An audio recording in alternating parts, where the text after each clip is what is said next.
Point number 5, avoid answering the question of the need to hyphenate women's reservation and delimitation.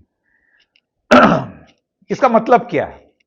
इसका मतलब यह है मित्रों कि यह कानून नारी शक्ति वंदन अधिनियम, विमेन्स रिजर्वेशन, इसको आज अगर सरकार चाहे, आज 543 सीट्स है ना, इसमें भी 33% करके लागू कर सकती है।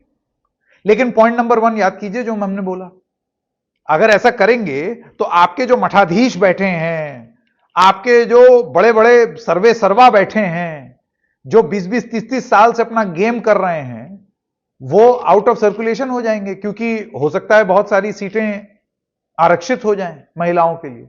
फिर वो क्या करेंगे? हालांकि उसका तोड़ हमने देखा है, जो पंचायत के लेवल पर, वहां पर प्रधानपति का कॉन्सेप्ट होता है, वो बहुत हद तक यहां पर भी हो सकता है। लेकिन उस सिचुएशन को अवॉइड करने के लिए आपने इन दोनों चीजों को साथ में जोड़ दिया, 850 सीट्स कर दिया कि चलो कटेगा तो फिर वो बट जाएगा सब लोगों में कटेंगे तो बटेंगे। लेकिन इसको हाइफनेट करने का अब लॉजिक सिर्फ और सिर्फ यही है कि आप चाह के 543 में भी कर सकते थे, लेकिन आपने नहीं किया, आपने एक अनफेवरेबल सिचुएशन को बचा लिया।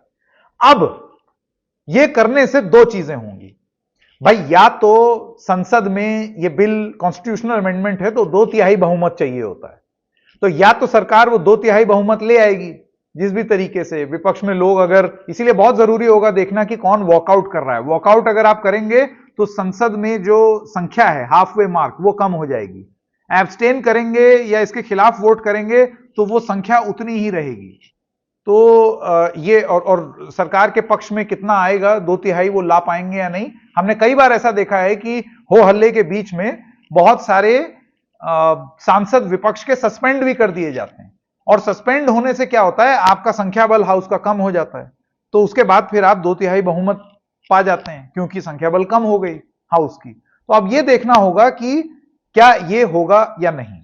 अब अगर यह हो जाता है तो सरकार की विन, जो वो कराना चाहती थी हाइफनेट करके दोनों चीजों को जोड़ करके वो पास करा लिया। और अगर ये नहीं होता है तो नैरेटिव विन, फिर आप जमीन पर जाकर के बोलेंगे ये विपक्ष वाले हम तो लाना चाहते थे, महिलाओं को सम्मान देना चाहते थे, मैं तो 2026 के सेंसस की, 2071 के सेंसस, 1971 के सेंसस की इतनी बड़ी बड़ी बातों के बारे में बात ही नहीं कर रहा। मैं तो 5 वजहें ऐसी गिना रहा हूं जो कि परसेप्शन की दुनिया में खेली जा रही हैं।